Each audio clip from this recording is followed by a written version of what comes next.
Hey everyone, you're listening to Concentrates with Dr. T, a podcast discussing cannabis science and business. This podcast is published on YouTube and Spotify.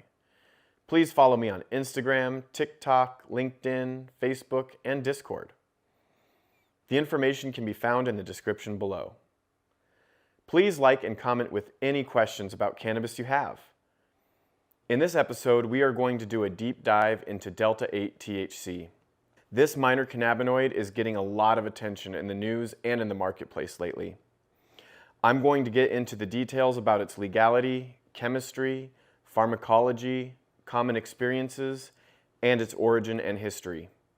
So thank you for joining me today. We'll get started shortly.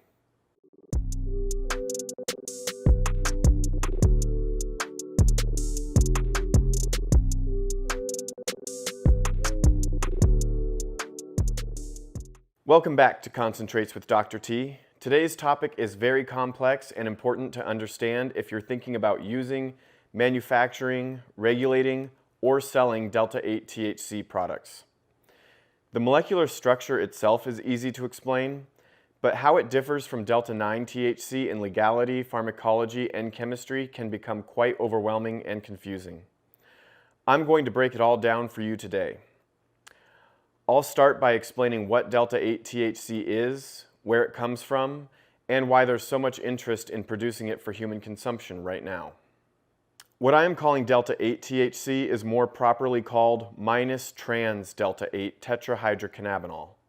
I'll refer to it as Delta-8 or Delta-8 THC from now on, but why am I getting so technical out of the gate? I will explain later why the seemingly pedantic -trans designation is important. For now, what you need to know is that Delta-8 THC is very closely related to Delta-9 THC in both chemical structure and pharmacological activity. -trans Delta-9 THC is the active chemical in cannabis that makes users feel high and is primarily responsible for many of the other characteristic effects of marijuana consumption. Up until recently, we simply called this compound THC because it was the only isomer of THC that people had access to and were consuming intentionally. In chemistry, the term isomer describes two or more chemicals that have the exact same number and type of atoms, but those atoms are arranged differently in space. There are very specific terms to define isomeric relationships between molecules. For example, a constitutional isomer is a chemical that has all of the same atoms, but those atoms might be connected together in a completely different order. Because the atoms can be arranged in any chemically allowed order, the molecules can be very different from each other in both structure and activity. So, Delta-9 THC and CBD are constitutional isomers of each other because they both have 21 carbons, 30 hydrogen atoms, and 2 oxygen atoms. But as you can see in the structural diagrams, there is a third ring in the THC structure, while that ring is open in the CBD structure. Besides that difference in ring structure, the structures are broadly similar. Both of these molecules also interact with CB1 and CB2 receptors in humans, but to different degrees. THC is a partial agonist of CB1 and CB2 receptors, meaning that it partially activates them, while CBD is an antagonist of these receptors, meaning it blocks other molecules like THC from activating them by occupying the same binding site. This is because while their structures are similar, even a small change in molecular structure can lead to profound differences in how it interacts with biomolecules. On the other hand, 5,8,11-icosaptrienoic acid methyl ester also has 21 carbon atoms, 30 hydrogen atoms, and 2 oxygen atoms. But the structure looks nothing like either THC or CBD. It is still an isomer, a constitutional isomer of THC and CBD, but as you can imagine, its behavior and function as a chemical will be completely different and unlikely to interact with CB receptors at all. I can hear you saying, okay, I get it. What's the difference between Delta-8 and Delta-9 THC? Well, they are also constitutional isomers that differ only in the position of just one carbon-carbon double bond, which is circled in red on the screen now. However, this difference is quite small compared to the overall similarity of the structures. So these two isomers have very similar effects on the human endocannabinoid system. In fact, Delta-8 has roughly the same affinity for CB2 receptors as does Delta-9 THC. However, Delta-9 has a higher affinity for CB1 receptor than does Delta-8 THC. This ultimately means that Delta-8 produces a similar high effect, but it takes a larger dose of it to achieve the same effect as a given amount of Delta-9 THC. And in fact, Delta-8 appears to be incapable of producing the same level of euphoric effect as Delta-9, no matter how high the dose is. That said, the high producing effect of Delta-8 is the main reason that most purchasers seek it out in the first place. Some people report using it medicinally, and I'll get more into the potential medicinal benefits of Delta-8 later. So if the THC we've always known to have come from the cannabis plant is Delta-9 THC, then where did this Delta-8 THC even come from? The truth is that Delta-8 THC is present in very small amounts in many cultivars of marijuana and hemp. This happens because of how the plant biosynthesizes cannabinoids in the first place. The cannabis plant has a set of enzymes that catalyze a series of reactions to take small terpene-based building blocks and put them together to create cannabinoids. In nature, when an enzyme performs a chemical reaction, it will most often make a very specific isomer its product chemical. These enzymes are finely tuned to take the same input chemicals and produce the exact same output chemical every single time.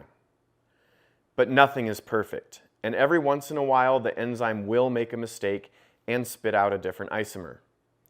It is also possible to cause Delta-9 THC to convert to Delta-8 THC in the laboratory using a Lewis acid catalyst, but whether a similar reaction occurs within the cannabis plant is currently unknown. So the fact that Delta-8 THC is present in cannabis or hemp at all is simply an accident of nature. The plant never intended to make Delta-8 THC, so that's why it is always found in trace amounts in nature. But it is technically produced within the plant, which makes it a natural compound. It is this fact that Delta-8 manufacturers, along with loose language in the 2018 Farm Bill, use to justify their production and sale of this substance. But we will get into the technicals of its legality later. Efforts are underway to breed cultivars that produce larger amounts of Delta-8 THC, but so far limited progress has been made, and it is far from economic viability at this point. I predict that we won't see cannabis plants make any more Delta-8 THC than about a 3-to-1 ratio with Delta-9 THC. I further predict that we won't see this level of efficiency for many decades, if ever.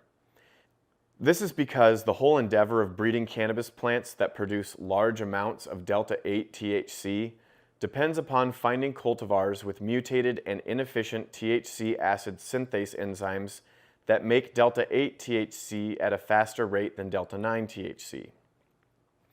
I also predict that this will come with the compromise of lower overall yields of Delta-8 THC versus how much Delta-9 THC a medicinal marijuana plant can produce.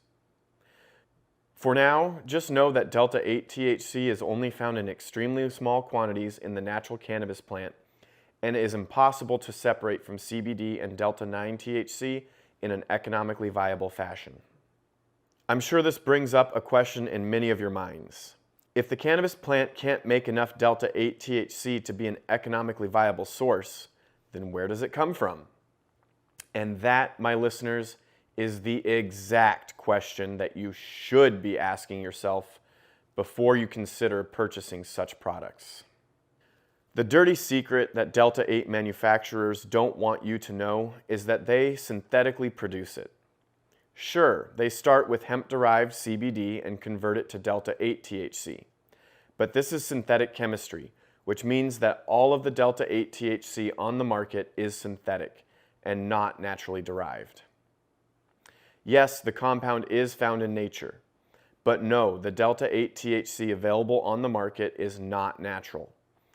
Technically, we call this kind of product semi-synthetic in natural products chemistry because you use a naturally sourced advanced structure and perform only a few chemical reactions to achieve your desired end product. But Delta-8 THC as we know it today is rightly called a synthetic product. In fact, the main reason that anyone decided to produce Delta-8 from CBD is because of the massive overproduction and oversupply of CBD that occurred after the 2018 Farm Bill was first passed. When I first started sourcing wholesale CBD in 2018, it cost about $7,000 a pound. Today, that same pound of CBD might sell for about $500 or so. Despite all of the CBD products you see available today, there is still far more CBD in existence than is necessary to satisfy consumer demand. This is a testament to the efficiency of plants when it comes to making large amounts of biologically and medically relevant chemicals. The oversupply of CBD led some people to begin synthesizing Delta-8 THC and selling it as a so-called legal way to get high. We'll talk about the complicated legal picture later, but whether it is legal or not to produce and sell synthetic Delta-8 THC, it is happening, and it can be found all across the United States at this point. So in the absence of assertive and effective regulation by the federal government, it is important for you as a consumer or potential consumer to understand what is going on and whether it is safe or risky to purchase and consume Delta-8 THC products. Let me just start with the punchline. If you are interested in purchasing cannabis products, whether Delta-9 THC, Delta-8 THC, CBD, or any other cannabinoid, you should only purchase such products from a state-licensed dispensary in a state with a regulated cannabis industry. The reason for this is important. The products available in state-licensed stores have all been tested for potency and certain contaminants for each batch that is made. This means that the likelihood of getting what you are told you are getting is much higher.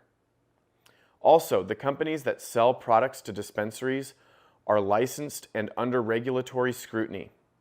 If they put out a mislabeled or adulterated product, there are systems in place to trace it to the source and to hold the company responsible. This incentivizes the companies to do a good job of producing a consistent, safe, and tested product. By contrast, the Delta-8 THC products you see online and in stores have not been tested as thoroughly or as often as the products available in licensed dispensaries. I know, the product description on the website gives a link to the certificate of analysis. So how can I say it was not tested? In another episode, I will go through some of the Delta-8 products that are available online and call out the exact deceptive tactics they use to gain your trust and imply that they are testing each batch, when they, in fact, are not. For now, I'll just ask you to look at one thing on the certificate of analysis before you purchase a product: the date. Every time I have looked at a certificate of analysis provided by a hemp company, it has been very old, usually well over a year old. This indicates one of two things. Either the product they are selling now is a newer batch that has never been directly tested and they are using a curated example certificate of analysis, or, less likely, the batch was tested but the product has now been sitting around for well over a year in unknown environmental conditions. The certificate of analysis no longer represents the current state of the product. In either case, you cannot rely on that certificate of analysis to give you accurate or usable information on the product you are purchasing. Some of you may be thinking none of that matters to you too much. So it's synthetically derived and not tested. It's Delta-8 THC and it gets me high, right? Unfortunately, this is a wrong assumption to make. I mentioned earlier that when a plant uses an enzyme to perform a chemical reaction, it is very specific and only rarely makes mistakes. The same cannot be said for the vast majority of human-invented chemical reactions. When we mix CBD with an acid in a test tube to make Delta-8 THC, we lack the structure of any enzyme or catalyst to force the product molecule into the right configuration. So in practice, when you are trying to synthesize Delta-8 THC from CBD, you will also make other molecules, Delta-9 THC among them. Of more concern to your health, though, is the production of non-cannabinoid molecules and novel cannabinoids that have never been found in nature before. We have no idea what the long-term or short-term effects of ingesting or inhaling these chemicals are in isolation, let alone how they behave when present as the chemical soup that you get when you buy a Delta-8 THC cartridge or other product. No matter what they tell you, any given Delta-8 THC product is actually a complex chemical soup of reaction byproducts and even leftover reagents. It takes special training, equipment, processes, and testing to make a synthetic product and then purify it to the point it is acceptable for human consumption. As of now, I can almost guarantee that no Delta-8 manufacturer has put the appropriate amount of work into identifying the undesired contaminants, figuring out how to remove them, and testing for these known chemical contaminants in each batch of Delta-8 THC produced. If you are a manufacturer of Delta-8 and you're over there screaming at your screen right now that I'm wrong and that you have actually done the work and are producing your Delta-8 in a GMP certified facility, please reach out to me so I can independently verify that this is the case.